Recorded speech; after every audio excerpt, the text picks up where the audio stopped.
In this video, I'll be sharing my takeaways from Seneca's letter on saving time. A link to the full letter will be in the description. Seneca starts by urging Lucilius to free himself from distractions and seize his time. He compares time to a precious resource that can easily be stolen, lost, or wasted. Think about it. Moments torn away, some gently removed, others forever out of reach. But the most unfortunate loss is the one caused by carelessness. Now, Seneca's insight becomes even more thought-provoking. He reveals that much of our life is spent doing things that are unproductive or irrelevant. The largest portion is wasted in doing wrong, a significant part in doing nothing, and the whole in doing what doesn't matter. So he asks, how many of us truly value our time? Who realizes the worth of each day and understands that we're gradually approaching our own mortality? Seneca reminds us that we're mistaken when we look ahead to death.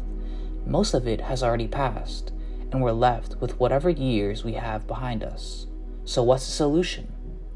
Just as Lucilius did, we should grasp every hour, focus on today's tasks to reduce the dependency on tomorrow. As Seneca said, while we are postponing life, life speeds by. The ultimate realization is that nothing truly belongs to us except time.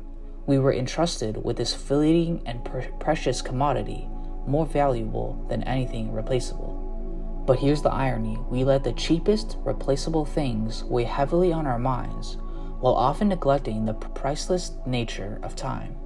Seneca's message is simple. It's never too late to start valuing your time and using it wisely. He advises us to guard what's truly ours, starting right now.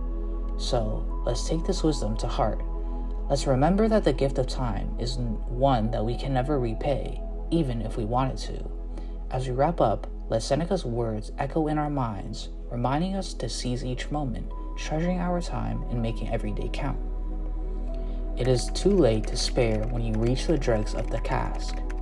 Of that which remains at the bottom, the amount is slight and the quality is vile.